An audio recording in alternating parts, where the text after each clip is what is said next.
আমি আসবো। অরিত্র আমাদের সঙ্গে রয়েছে। অরিত্র, এর আগেও একাধিকবার কথা হয়েছে অরিত্র এবং অঙ্কন দুজনের কাছে, দুজনেই তো একদম তরুণ প্রজন্ম, নতুন প্রজন্মের, এবং তারা অনেক বেশি এই সংক্রান্ত বিষয় নিয়ে আলোচনা করছেন, রিসার্চ করছেন। দিনের পর দিন যেটা চলছে, মানে একটা যে নেক্সাস কাজ করছে সেটা সবাই বুঝতে পারছে কম বেশি, মানে খুব সামান্য দোষেও ভারতীয় বাঙালির প্রোফাইল নানা কারণে সাসপেন্ড হয়ে যাচ্ছে, রিপোর্ট পাচ্ছে এবং বন্ধ হয়ে যাচ্ছে। কিন্তু পাশাপাশি এর থেকে ভয়ঙ্কর জিনিসপত্র পোস্ট করার পরও রমরমিয়ে চলছে একটা বড় অংশের প্রোফাইল, এবং সেটাও দেখা যাচ্ছে প্রতিবেশী দেশের মাটি থেকে। আমি জানি নিঃসন্দেহে, যেটা কিছুক্ষণ আগে সালাউদ্দিন শোয়েব চৌধুরী বললেন, যে এই বারবারন্তগুলো সবটাই 20 তারিখের পরে ভয়ঙ্কর রকমভাবে নিয়ন্ত্রিত হয়ে যাবে, কারণ তারাও জানেন, এবং এই নির্দিষ্ট কোম্পানি যাদের সোশ্যাল মিডিয়া প্ল্যাটফর্মে বারবারন্তগুলো চলছে, সেই সোশ্যাল মিডিয়ার মালিক তিনিও ডোনাল্ড ট্রাম্পের খুব একটা গুড বুকে নেই, সেটা তিনিও জানেন। সেক্ষেত্রে অনেক রকমের বিধিনিষেধ লাগু হবে এবং অনেক ক্ষেত্রে অনেক কড়া পদক্ষেপ নেওয়া হবে, এটা নিশ্চিত তারাও।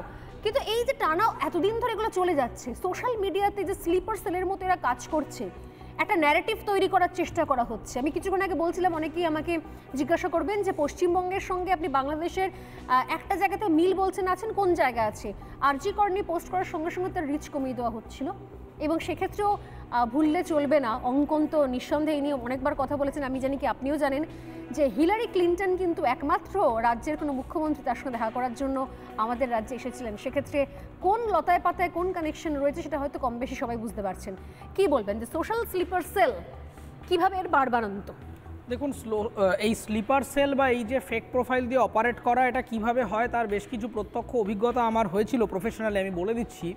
প্রথম কথা, বাংলাদেশের ভূখণ্ড থেকেও এটা অপারেট করা হয় না, বিভিন্ন ভিপিএন ব্যবহার করে, এবং বাংলাদেশের একটা বড় টিম তারা মালয়েশিয়া সহ সাউথ এশিয়ার এবং সাউথ চায়না এশিয়ার বিভিন্ন দেশে ছড়িয়ে ছিটিয়ে রয়েছেন। সেখান থেকে তাদের কাছে কিছু নির্দিষ্ট অ্যাপ রয়েছে বা ওয়েবসাইটের মতো রয়েছে, যেখানে একটা ড্যাশবোর্ডের মাধ্যম দিয়ে আপনি 50টা 100টা প্রোফাইল একসাথে অপারেট করতে পারবেন।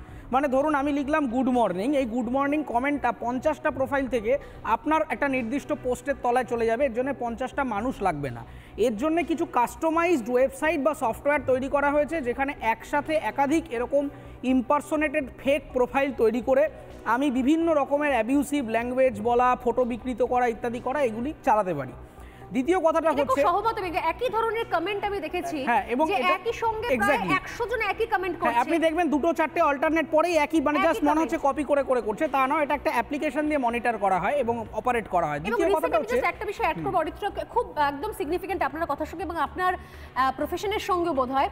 রিসেন্টলি দেখা যাচ্ছে 2 নায়ক তাদের সোশ্যাল মিডিয়া ফ্যান পেজ থেকে তাদের নাকি ফ্যানেরা তারা অন্য ছবির পরিচালকের স্ত্রীকে কেন্দ্র করে নানা রকমের বিকৃত পোস্ট করছে এবং বলছে আমি দেবের ফ্যান বা আমি এই ফ্যান, কিন্তু আসলে দেখতে পাওয়া যাচ্ছে যে সেরকমভাবে তলিয়ে দেখতে গেলে এরা কারোরই ফ্যান নয়।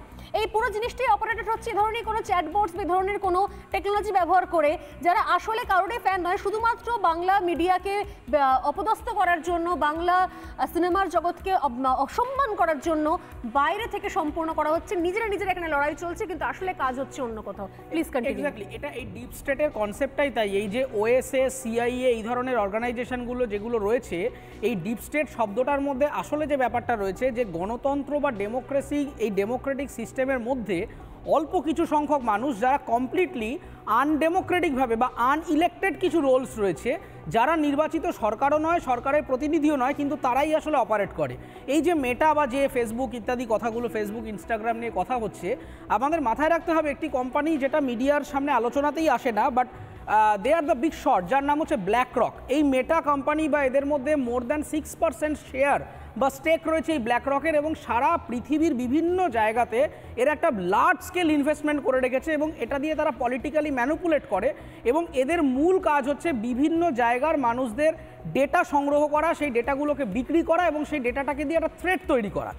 ইন্টারন্যাশনাল রিপাবলিকান ইনস্টিটিউট 2018 সালের একটা সার্ভে প্রকাশ করেছিল, সেখানে বলা হয়েছে যে 2018 সাল থেকে এই বিভিন্ন রকম Facebook group, WhatsApp group, Telegram group, এগুলোর মাধ্যম দিয়ে এই যে স্টুডেন্ট প্রোটেস্ট নামে বাংলাদেশে যে ঘটনাটা শুরু হলো, সেইটার জন্যে একটা বিরাট অঙ্কের পপুলেশনকে দীর্ঘদিন ধরে ট্রেন করানো হয়েছে বিভিন্ন রকম প্রাইভেট গ্রুপের মাধ্যম দিয়ে, এবং সেখানে একবারও রাজনীতির কথা ছিল না, সেখানে কথা ছিল ব্যান্ডের, সেখানে কথা ছিল ফিল্মের, থিয়েটারের, এই বিভিন্ন কালচারাল অ্যাপারেটাসগুলোর মধ্য দিয়ে হাউ টু অর্গানাইজ পিপল, এইটা কন্ডাক্ট করানোর জন্য একটা ফ্যাসিনেটিং আর্টিকেল আছে IRI এর, সেখানে তারা বলছে যে কিভাবে মানুষকে এক জায়গায় আসতে হবে সেইটা অপারেট করার জন্য। এবং কনক্লুড করবো যে জায়গাটা দিয়ে, পাকিস্তানের প্রসঙ্গটা আসছে, আপনাকে জাস্ট একটু ধরিয়ে দেবো যে ডিপ স্টেট পাকিস্তানে যেভাবে কাজ করে বাংলাদেশে সেভাবে করে না। তার কারণ পাকিস্তানের ডিপ স্টেটের অপারেশনটা হয় হচ্ছে প্রপারলি গভর্নমেন্ট লেভেলে, মিনিস্ট্রির সাথে অপারেশন হয় বা অন্য কোনো রকম মন্ত্রণালয় বা এক্সিকিউটিভ মেশিনারির সাথে হয়। কিন্তু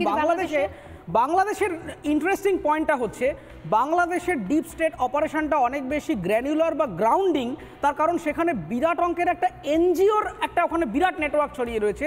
বছরের পর বছর ধরে বিভিন্ন এনজিও যেগুলো কমপ্লিটলি ওয়েস্ট থেকে ফান্ডিং হয়ে এসছে, সেই এনজিওগুলো যেগুলো মানুষের মধ্যে জনসেবার কথা বলছে, আপনাদের হয়ে কথা বলছি, মাইনরিটির হয়ে কথা বলছে, তাদের নামে তাদেরকে ফোরগ্রাউন্ডে রেখে আসলে পেছনে একটা বিরাট বড় ব্রেন ওয়াশিং এর খেলা চলছে। দীর্ঘদিন ধরে নারীদের জন্য কাজ হচ্ছে, এই এনজিও বিরাট একটা বড় ঝামেলা। মনে হয় যে আরেকটা পাতাও উল্টানো গেল আজকে সরস্বতী স্বর্ণালীতে, আরেকটা পৃষ্ঠা উল্টানো গেল যে আসলে এনজিওর নাম করে বিদেশি ফান্ড ঢুকছে এবং সেখান থেকে এই ধরনের মগজ ধোলাইয়ের কাজ। তার সঙ্গে আমি বললাম কিছুক্ষণ আগেই যে এখানে কিন্তু পাশাপাশি ইঞ্জিনিয়ারিং কলেজ মেধাবীদেরও টার্গেট করা হয়েছে, তাদেরকে নিয়েও বিভিন্ন গ্রুপ ফর্ম করা হয়েছে এবং সেখান থেকেও কিন্তু এই সোশ্যাল স্লিপার সেল কাজ করছে। নানা ধরনের কন্টেন্ট দেখার জন্য লাইক করুন, শেয়ার করুন আমাদের ফেসবুক পেজ, সাবস্ক্রাইব করুন আমাদের ইউটিউব চ্যানেল। পাশাপাশি অন্যান্য ব্রেকিং নিউজের জন্য অবশ্যই চোখ রাখুন রিপাবলিক বাংলায়।